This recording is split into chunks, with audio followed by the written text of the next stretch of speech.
우리에게 주신 말씀은 에베소서 5장 15절에서 21절까지 말씀입니다. 에베소서 5장 15절부터 21절까지 말씀입니다. 교독해서 받들을 들어가겠습니다. 그런즉 너희가 어떻게 행할지를 자세히 주의하여 지혜 없는 자 같이 하지 말고 오직 지혜 있는 자 같이 하여 그러므로 어리석은 자가 되지 말고 오직 주의 뜻이 무엇인지 이해하라. 수치하지 말라. 이는 방탕한 것이 오직 성령으로 충만하라. 시와 찬송과 신령한 노래들로 서로 화답하며 너희의 마음으로 주께 노래하며 찬송하며 범사에 우리 주 예수 그리스도의 이름으로 항상 아버지 하나님께 감사하며 그리스도를 경외함으로 피차 복종하라. 아멘. 오직 성령으로 충만함을 받으라. 제목으로 하나님의 말씀을 들으려 합니다. 미국의 정치가이자 사상가인 벤자민 프랭클린이 서점을 경영할 때의 일입니다. 이분이 서점을, 책방을 경영했는데 한 손님이 책방에 들어와서 책을 뒤지다가 책을 한 권 골라서 이 프랭클린에게 물었습니다. 이 책이 얼마입니까? 그래서 프랭클린이 1달러입니다. 손님이 조금 싸게 안 됩니까? 이렇게 흥정을 걸었습니다. 그러자 프랭클린이 1달러 15센트를 주십시오. 방금 1달러라고 했는데 15센트가 불었습니다. 그러자 이 손님이 어이가 없어져서 여보시오, 조금 깎자는데 더 달라는 사람이 어디 있습니까? 그러니까 프랭클이 1달러 50센트라야 팝니다. 더 올려 부르는 것입니다. 그래서 이 손님이 화가 나서 프랭클린에게 따지고 달라듭니다. 아니 뭐 이런 양반이 있어. 책값을 싸게 해놓으라는데 왜 점점 비싸게 부르는 거요? 그러자 프랭클린이 이렇게 말했습니다. 시간은 돈보다 귀한 겁니다. 시간이 돈보다도 귀하다는 것입니다. 프랭클린은 그렇게 살았습니다. 그래서 미국에서 아주 훌륭한 정치가이고 사상으로서 살았습니다. 영어로 제가 어릴 때에 타임 이즈 골드라는 것을 제가 되뇌이고 아주 좋아했습니다. 타임 이즈 골드라는 것은 시간은 금이다. 그래서 제가 젊었을 때는, 지금은 그렇지 않습니다. 젊었을 때는 이 시간을 아끼기 위해서 참 노력을 많이 했습니다. 잠시의 시간도 그냥 보내는 것이 아까워서 새벽 4시 반에 알람을 맞춰 놓으면 일어나서 세수하고 새벽 기도 갑니다. 새벽 기도 가서 6시나 6시 반 때 나오면 집에 오면 청소합니다.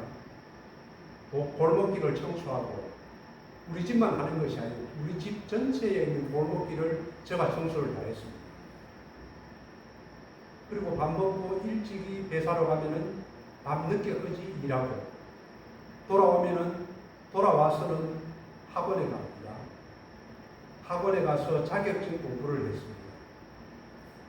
그러니까 아침 4시 반에 일어나면은 밤 11시 반까지 학원에 가서 공부하고 오면은 또 바로 자고 그것을 계속하면서 짬만 있으면은 하나님의 말씀을 손에 적어가지고 차 안에서 읽고 암송하고 일하면서 암송하고 짜투리 시간도 안 보내려고 노력했습니다. 시간이 귀한 것이라는 것을 어릴 때에 깨달았습니다. 지금은 그렇게 살지를 못합니다. 그런데도 지금도 시간이 아까워요. 왜 시간이 아깝습니까? 누구에게나 시간은 24시간은 똑같은데 내가 그 시간을 어떻게 사용하느냐에 따라서 인생이 달라지기 때문에 이순남 집사님 집에 가니까 그 옆방에 비어있는 곳에 어떤 분이 교회 집사님인데 무엇을 만든다고 발명을 한다고 합니다.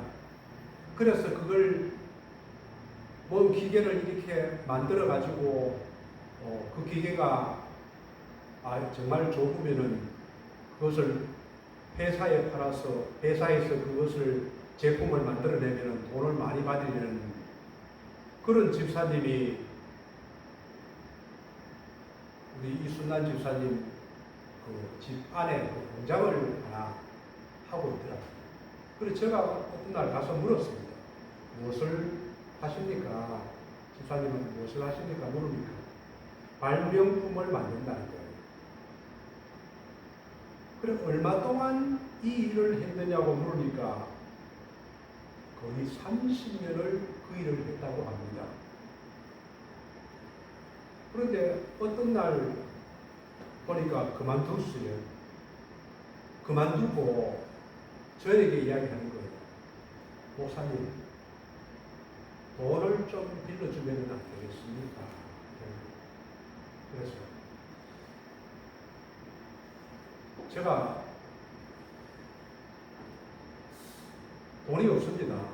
그래 왜 그러냐 하니까 이순난 집사님 집에 있다가 딴 데로 나가서 공장을 옮긴다면서 공장을 옮기는 데에 전세금이 들어가고 발세도 좀 들어가고 해서 얼마나 더 빌려줄 수가 없느냐라고 이야기했어요. 그래서 제가 돈이 그렇게 없어서 제가 가진 돈이 없습니다. 그냥 갔어요. 그리고 그 이후에 그분을 만났는데 놀고 있을 때 그분을 만났습니다. 그래서 요즘도 그걸 발명품을 만들려고 하느냐 집은 얻었느냐 하니까 집도 얻지 못했고 그만두었다고 합니다. 그럼 왜 그만두었냐고 물으니까 자기 아내가 아프다고 합니다. 제 아내가 아픕니다. 그래서 얼마나 아픕니까? 암이 걸렸다는 많이 아프다는 그런 이야기를 드렸습니다. 그런데 그분이 슬프게 이야기를 하더라고요. 그 집사님이 나는 결혼해가지고 지금까지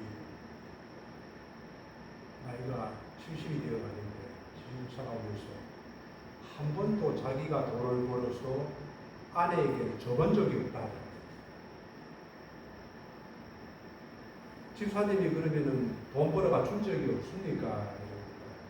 저는 제가 돈 벌어가 준 적이 없습니다. 10원짜리 한 번 준 적이 없습니다. 그러면은 어떻게 생활을 했습니까?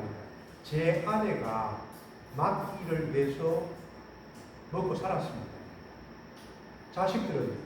자식들도 제 아내가 먹여 살렸습니다. 제가 가슴이 아프더라고요. 그리고 그분도 마음이 많이 아픈 것 같았어요. 후회도 되고. 그래, 그분 얼굴을 표정을 이렇게 내가 힘들니까 내가 왜 이렇게 살았을까? 가정에도 충실하지 못하고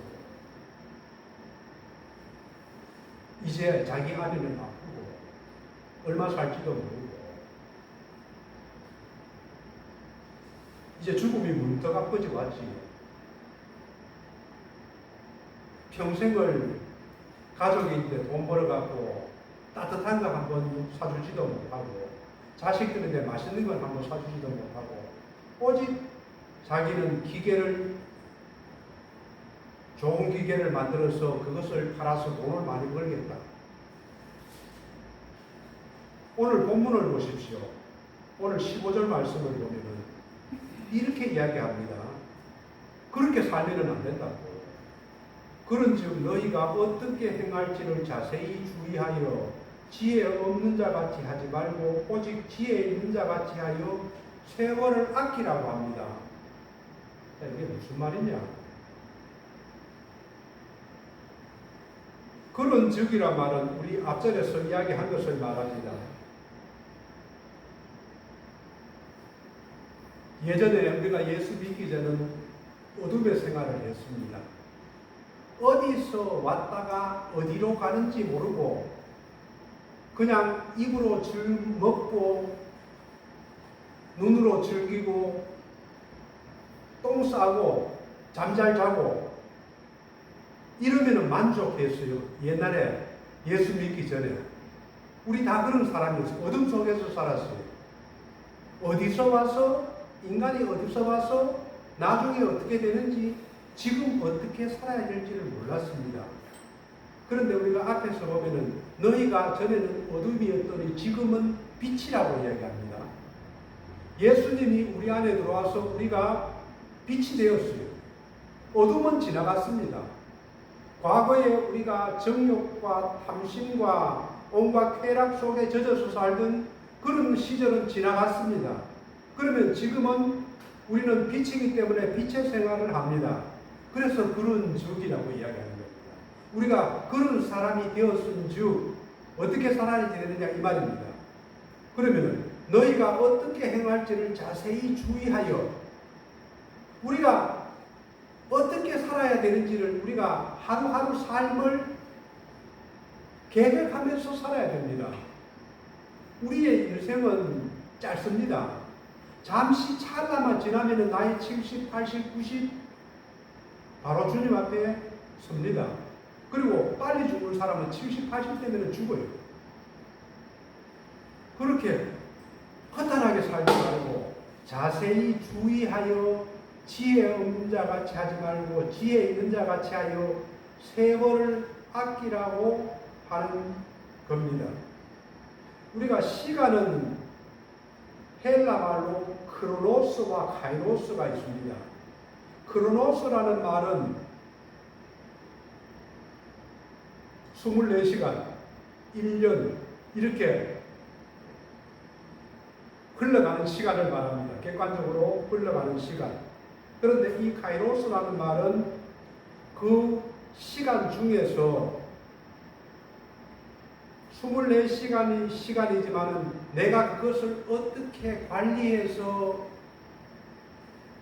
살아가느냐 이것을 카이로스 시간이라고 합니다.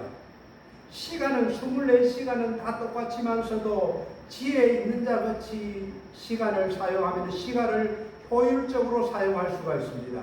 반대로 시간을 효율적으로 사용하지 않으면 어영부영 아침에 일어나서 저녁 때까지 무엇을 하다가 하루를 보내는지 모르고 지나갑니다. 1년도 마찬가지입니다. 결국은 이 카이로스, 크로노스 시간을 살아가면은 우리가 삶을 정리해가고 주님 앞에 갈 때에 아무것도 한 게 없습니다.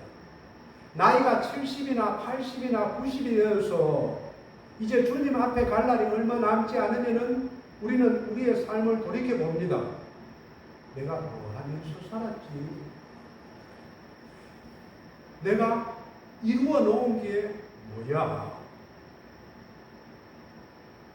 주님이 내 얼굴 앞에서 맞대면은 덕현아 너 어떻게 하면서 살아왔어? 이렇게 물을 텐데 그러면은 내가 뭐라고 대답하지? 저는 밥만 먹고 똥만 싸고 살았어요.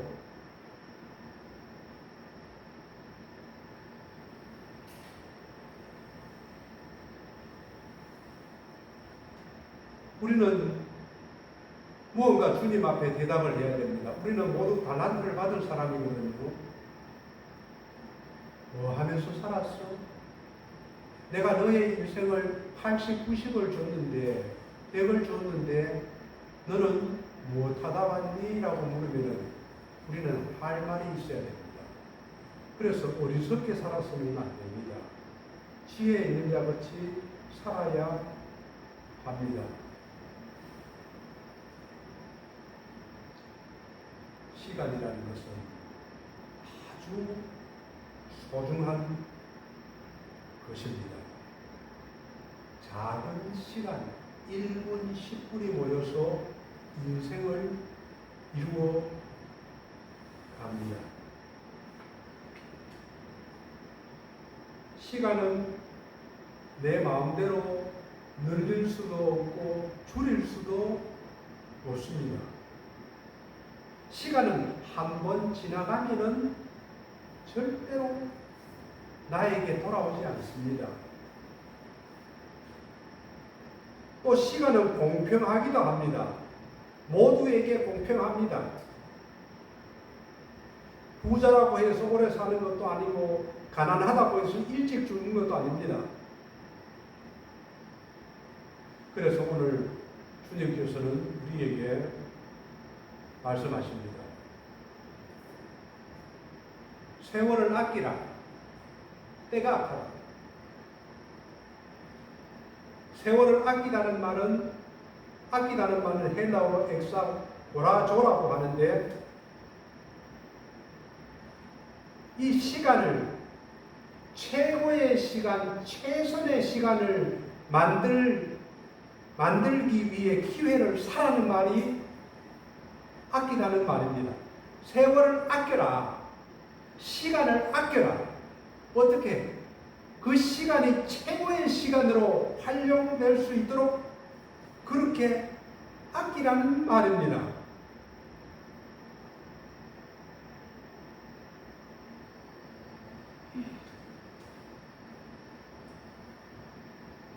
그래서 17절을 보면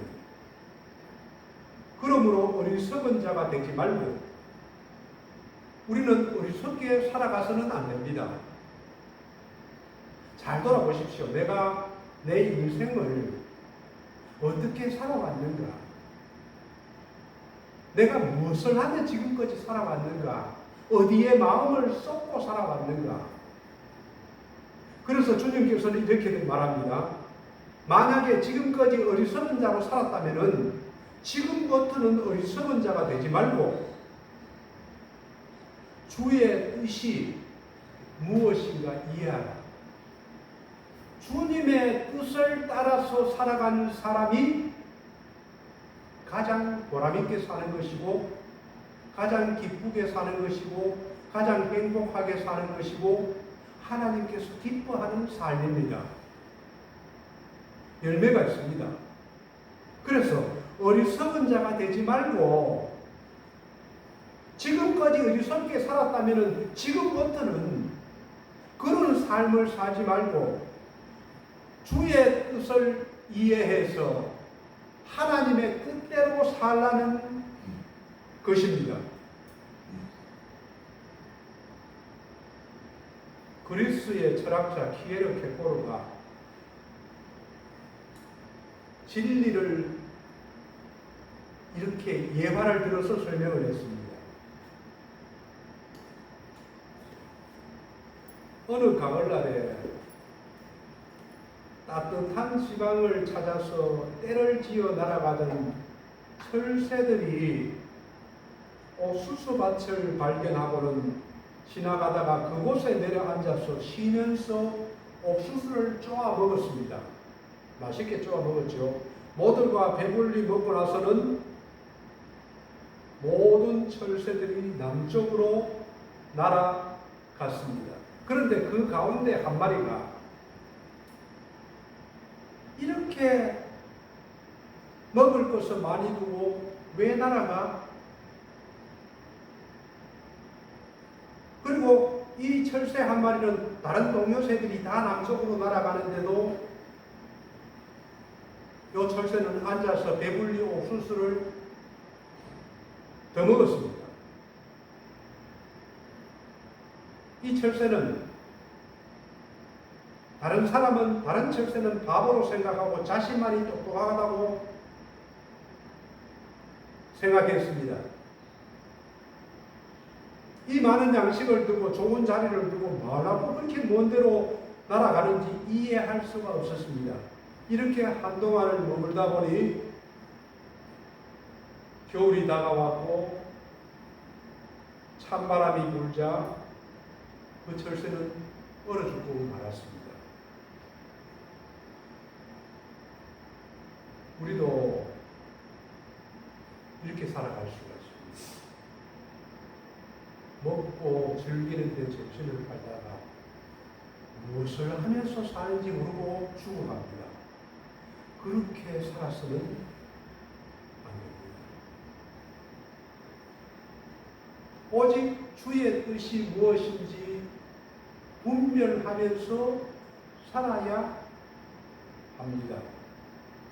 그 중에서도 오늘 주님께서는 우리에게 가장 지혜롭게 사는 것이 무엇인가를 17절, 18절에서 말씀해 줍니다. 17절, 18절 말씀을 한번 같이 읽어보겠습니다. 시작. 그러므로 불성을 하지 말고 오직 주의 뜻이 무엇인가 이해하라. 술 취하지 말라. 이는 당당한 것이니 오직 성령으로 충만함을 받으라. 아멘. 술 취하는 것과 성령 충만한 것을 대조하면서 우리를 보고 뭐라고 하느냐 하면은 성령으로 충만함을 받으라고 합니다.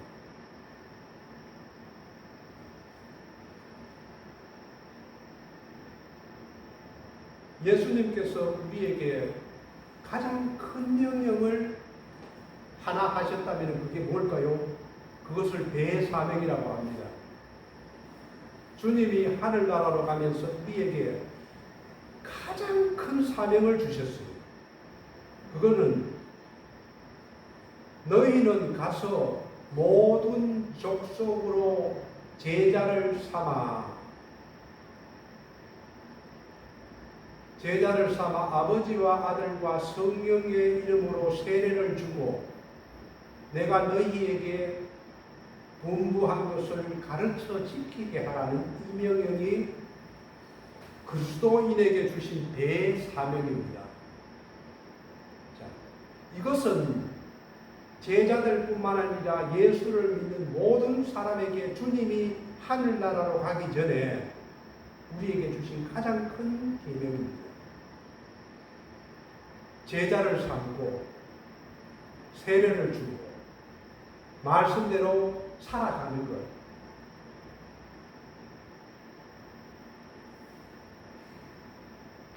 그리고 또 예수님께서 하늘나라로 가기 전에 한 말씀이 예루살렘을 떠나지 말고 아버지께서 약속하신 성령을 받으라. 예루살렘을 떠나지 말고 예수님을 따라다니는 제자들에게 그렇게 지시를 했습니다. 너희들 내가 하늘나라로 간 뒤에 예루살렘 흩어져서 갈릴리나 억으로 가지 말고 예루살렘에 나가 있어서 성령을 받으라 합니다. 그래서 이 예수님의 제자들 120명이 다락방에서 기도하다가 성령을 받습니다. 모든 족속으로 제자를 삼는 것하고 예루살렘을 떠나지 말고 성령을 받으라 하고 하고선 이 계명은 거의 동일합니다. 왜 그러냐면 성령으로 충만하지 않고는 전도할 수가 없습니다. 제자 삼을 수가 없습니다. 가르쳐 지키게 할 수도 없습니다. 성령 충만을 받아야 하나님의 일을 할 수가 있습니다. 하나님의 일은 힘으로 되지 않습니다. 자기의 능력으로 되지 않습니다. 오직 성령으로만 가능합니다.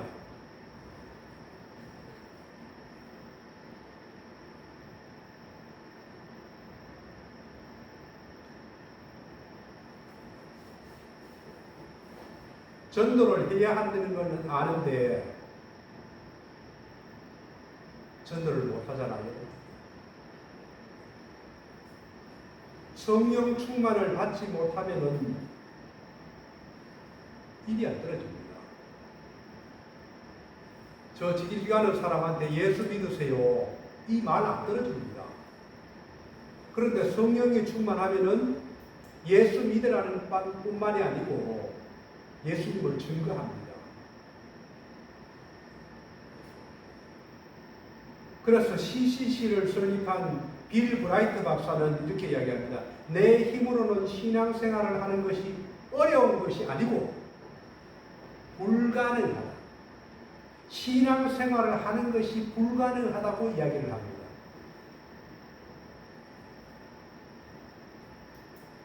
산상수훈의 결론도 같습니다. 마태복음 7장 24절에서 27절 말씀을 보면은 한번 같이 읽어보겠습니다. 시작. 그러므로 누구든지 나의 말을 듣고 행하는 자는 그 집을 반석에 지은 지혜로운 사람 같으니 비가 내리고 창수가 나고 바람이 불어 그 집에 부딪히되 무너지지 아니하나니 이는 주술을 반석에 놓은 까닭이요 나의 이 말을 듣고 행하지 않는 자는 그 집을 모래에 지은 어리석은 사람 같으니 비가 내리고 창수가 나고 바람이 불어 그 집에 부딪히되 무너져 그 무너짐이 심하니라. 성령 충만한 사람은 하나님의 말씀을 지키면서 순종하면서 살아갑니다. 하나님의 말씀을 지키는 게 어렵지 않습니다. 하나님의 말씀을 지키는 게 쉽습니다. 어떻게 하면은 하나님의 말씀을 지킬까요?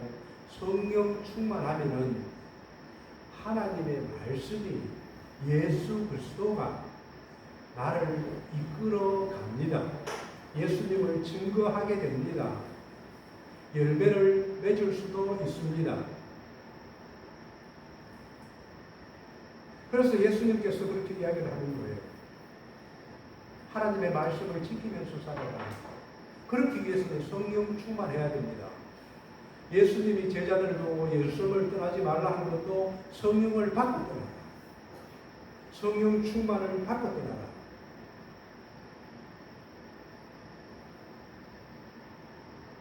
술 취하지 말라. 18절 말씀을 한번 보십시오. 18절 말씀을 보면은 술 취하지 말라. 이런 방탕한 것이 오직 성령으로 충만함을 받아라. 성령님은 믿는 사람 안에 계십니다. 그런데 성령 충만하고 하지 않고는 성령 충만할 때가 있고 성령 충만하지 못할 때가 있습니다. 성령으로 충만하면은 우리의 지성, 정, 감정, 의지까지 하나님이 우리를 이끌어 가십니다. 우리를 다스리십니다. 말씀 가운데서 살아있을 수 있게끔 합니다. 예수를 증거하게 합니다. 성령의 충만한 열매가 사랑과 희락과 온유와 자비와 충성과 양성과 절제가 흘러나옵니다. 예수를 닮아갑니다. 저도 예전에는 하나님의 말씀을 암송하면서 차 안에서도 암송하고 화장실에도 암송하고 밥 먹다가 잊어버리면 암송하고 하루 종일 말씀을 붙들고 살았는데도 그런데도 말씀대로 살지를 못하겠더라고요. 그래서 막 때로는 머리를 벽에다 부딪히고도 싶고 막 죽어버리고 싶고 내가 왜 이렇게 하나님의 말씀을 어기면서 살아야 되나. 죄가 보이는데도 그 죄를 짓고 있는 거예요. 안 되더라고요. 성령 충만하지 않고는 말씀대로 살아지지를 않더라고요.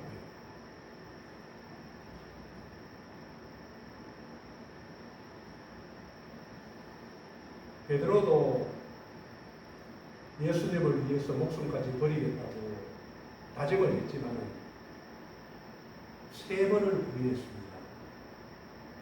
나 예수님 만나. 그보다도 더 반역이 어딨습니까? 예수님의 3년 동안 따라다닌 제자가 나 예수님을 몰라. 나 예수의 사람이 아니야. 너 예수하고 같이 다녔지. 나는 그 사람하고 아무 상관없는 사람이야. 그리고 성령 충만을 받고 난 뒤에는 사람이 바뀝니다.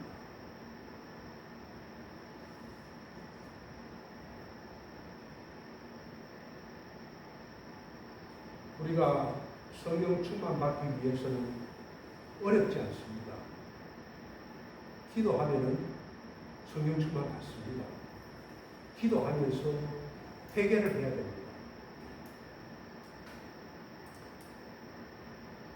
내가 가지고 있는 모든 것들을 씻어내고 내 마음이 비어질 때에 주님이 내 안에 들어옵니다. 그것은 경험적으로도 알 수가 있습니다. 아, 내가 성령으로 충만하구나. 말씀이 나를 지배하고 있구나. 아, 내가 말씀 가운데서 살지 않고 있구나. 기도하면은 알 수가 있습니다. 기도를 쭉 하다 보면은 기도는 어려운 게 아닙니다. 무엇을 말해야 되는 것이 아니고 주님 앞에 1대1로 내 시간을 내어서 일을 하다가도 괜찮고 운전을 하다가도 괜찮고 커피집에 앉아서도 괜찮습니다. 주님을 생각하고 내가 주님께 집중하는 것이 기도입니다. 간구라는 것은 구하는 것을 말하고 이거 주십시오 저거 주십시오 바라는 걸 말하고 기도라는 것은 하나님과 나와의 긴밀한 교제를 말합니다. 기도를 지속적으로 주님 앞에서 친밀하게 앉아 있으면은 내 영적인 상태를 알 수가 있습니다.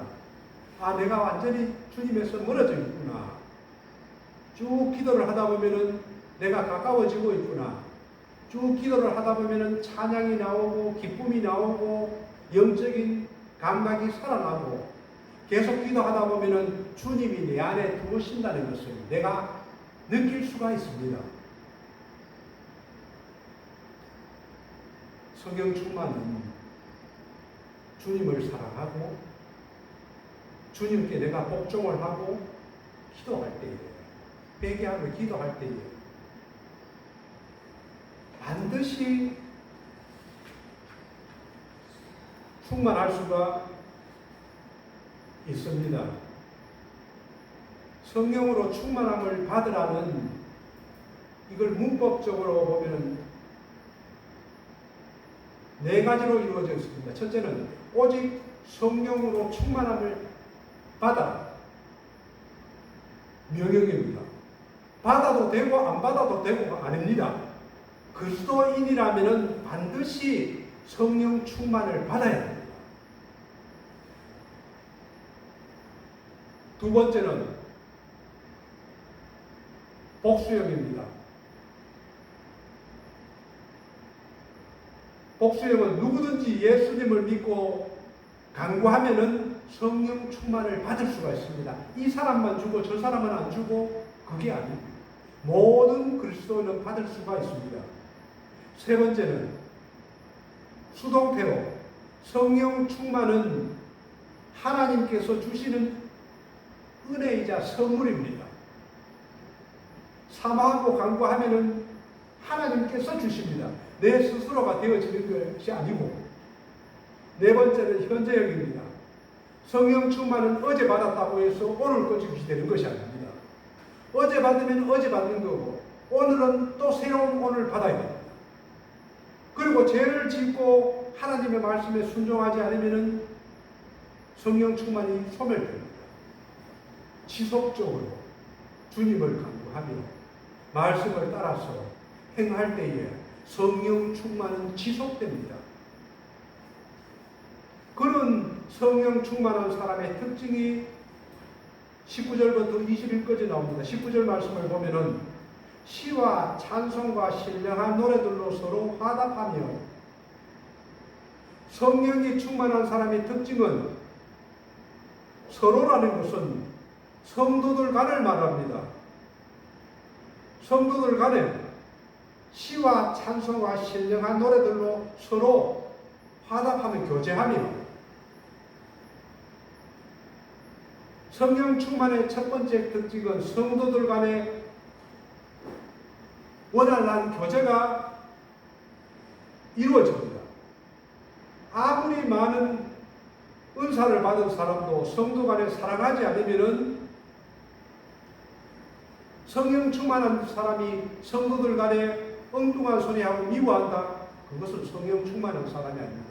성령 충만한 사람의 가장 큰 특징은 형제 간에 서로 우애로 사랑하는 것입니다. 하나님의 형제들을 뒤에서 헐뜯고 비웃고 비교하고 정죄하고 판단하고 헤아린다는 것은 안 됩니다. 하나님의 형제들은 우리가 혈육의 형제보다도 오히려 더 가깝습니다. 하나님이 아버지고 우리는 형제 자매이기 때문에 하나님을 중심으로 해서 우리는 가족으로 이루어져 있는 것입니다. 그런 형제를, 그래서 요한일서 4장 20절에 누구든지 하나님을 사랑하노라, 나는 하나님을 사랑해, 그리고 형제를 미워하면 그 사람은 거짓말하는 사람입니다. 하나님을 사랑하는 게 아닙니다. 형제를 사랑하지 못하는 사람이 하나님을 사랑할 수가 없습니다. 세상의 부모님들도 자녀들에게 바라는 것이 무엇입니까? 우리 아버지 어머니가 그러더라고요. 돌아가실 때 되니까 우리 친형제를 보고 다른 거는 부탁을 하고, 너희가 서로 우애하면서 살았으면 좋겠다. 형제 간에 싸우지 말고 살았으면 좋겠다. 이 부탁을 하더라고요. 하나님께서도 동일합니다. 두 번째는 예배입니다. 19절 후반절을 보면 너희 마음으로 주께 노래하며 찬송하며, 주님께 노래하며 찬송하게 됩니다. 성령 충만한 사람은 반드시 주님을 사랑하기 때문에 주님을 노래하고 찬송할 수밖에 없습니다. 내성마비인 송명희 자매님이 지금 나이가 한 60대지요. 그분은 내성마비로 온몸이 비틀려 있습니다. 이렇게 발은 이렇게 돌아가 있더라고요. 그래서 이 송명희 자매님은 자신의 모습이 너무 추하고 고통스러워서 그렇게 이야기하더라고요. 나는 차라리 태어나지 않았으면 좋았을 텐데. 그래서 어릴 때에 죽고 싶어서 자기 방에서 나오지가 않고 맨날 며칠을 먹지 않고 혼자서 하나님 앞에서 차라리 나를 데려가 주십시오. 내가 살아야 될 이유를 모르겠습니다.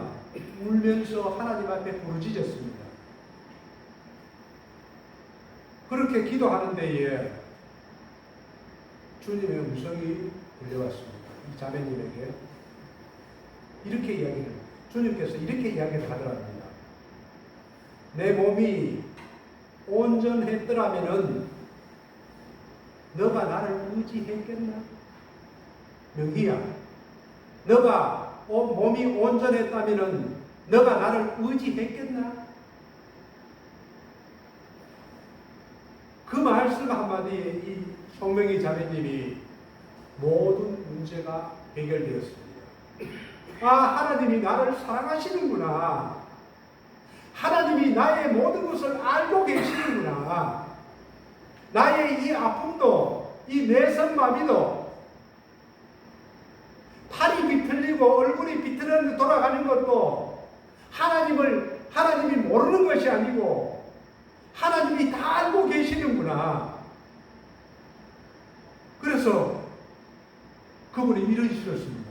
나 가진 재물 없으나, 나 남이 가진 지식 없으나, 나 남에게 있는 건강 있지 않으나, 나 남이 없는 것 있으니, 나 남이 못 본 것을 보았고, 나 남이 듣지 못한 음성 들었고, 나 남이 받지 못한 사랑 받았고, 나 남이 모르는 것 깨달았네. 공평하신 하나님이 나 남이 가진 것 나 없지만, 공평하신 하나님이 나 남이 없는 것 같게 하셨네.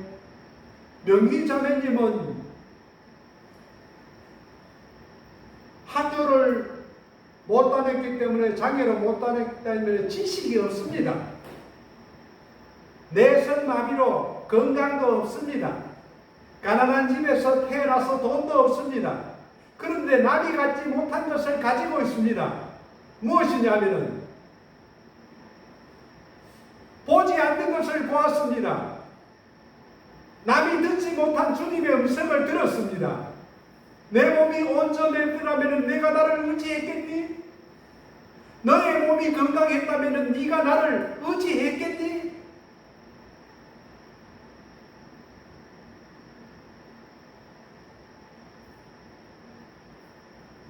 그 처참한 상황에서도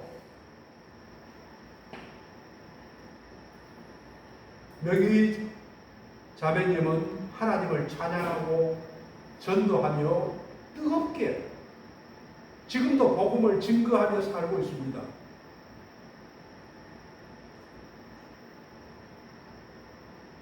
성령 충만을 받으면 어떠한 환경, 어떠한 조건에서도 하나님을 찬양하고 노래합니다. 세 번째는 감사합니다. 5장 20절 말씀에 범사에 우리 주 예수 그리스도 이름으로 항상 아버지 하나님께 감사하며, 하나님께 감사할 수가 있습니다. 어떤 조건, 어떤 환경에서도 하나님께 감사할 수가 있습니다.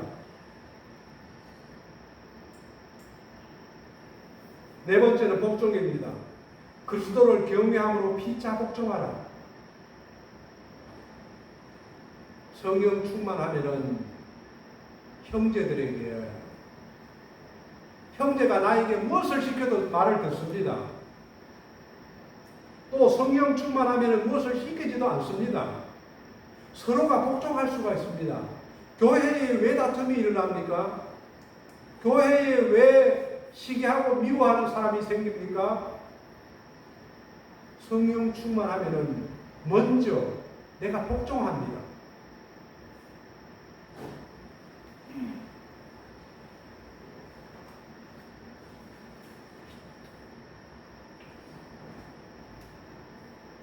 성령 충만은 그리스도인의 신앙생활에 가장 중요한 것입니다. 무엇보다도 중요한 것입니다. 어떤 문제, 어떤 어려움, 어떤 것도 성령으로 충만하면 문제가 생기지 않습니다. 형통합니다.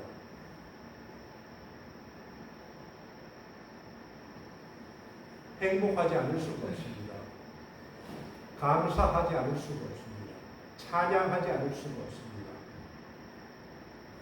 전도하지 않을 수가 없습니다. 말씀대로 살고 말씀이 나를 지배해서 나를 이끌어 가십니다. 저와 여러분이 그러한 은혜가 있기를 주님의 이름으로 축원드립니다. 아멘.